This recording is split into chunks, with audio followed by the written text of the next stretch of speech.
ಬಾಳೆಯ ತೋಟದ ಪಕ್ಕದ ಕಾಡಳು ವಾಸಿಸುತ್ತಿದ್ದುವು ಮಂಗಗಳು. ಮಂಗಗಳೆಲ್ಲವೂ ಒಟ್ಟಿಗೆ ಸೇರುತ್ತ ಒಂದು ಉಪವಾಸವ ಮಾಡಿದುವು.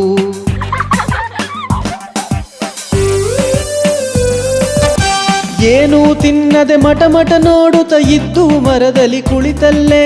ನಾಳೆಗೆ ತಿಂಡಿಯ ಈಗಲೇ ಹುಡುಕುವ ಬನ್ನಿರಿ ಎಂದಿತು ಕಪಿಯೊಂದು.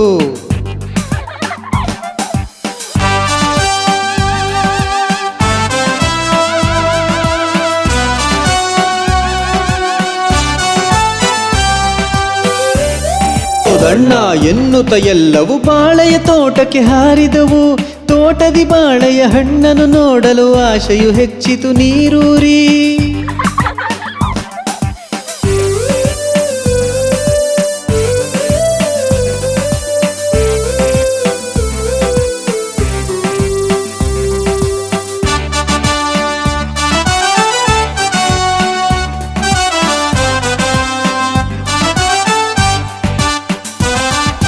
ಸುಲಿದೆ ಇಡುವ ಆಗದೆ ಎಂದಿತು ಆಶಯ ಮರಿ ಕಪಿಯೊಂದಾಗ.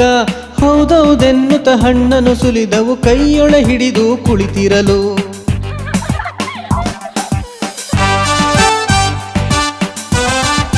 ಸುಲಿದೆ ಇಡುವ ಆಗದೆ ಎಂದಿತು ಆಶಯ ಮರಿ ಕಪಿಯೊಂದಾಗ.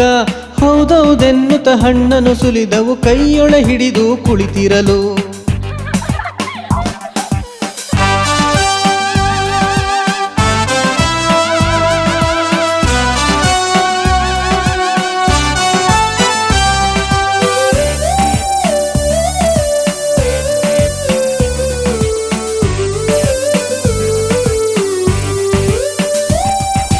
ಕೈಯಲ್ಲೇ ತಕೆ ಬಾಯೊಳಗಿಟ್ಟರೆ ಆಗದೆ ಎಂದಿತು ಇನ್ನೊಂದು.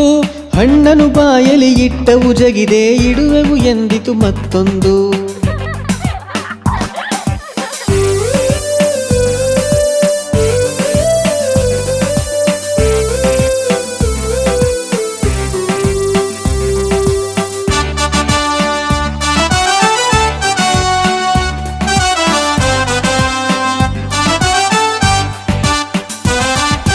ಜಗಿದು ಜಗಿದು ನುಂಗಿದುವೆಲ್ಲ ಆಗಲೇ ಮುಗಿಯಿತು ಉಪವಾಸ. ಜಗಿದು ಜಗಿದು ನುಂಗಿದುವೆಲ್ಲ ಆಗಲೇ ಮುಗಿಯಿತು ಉಪವಾಸ.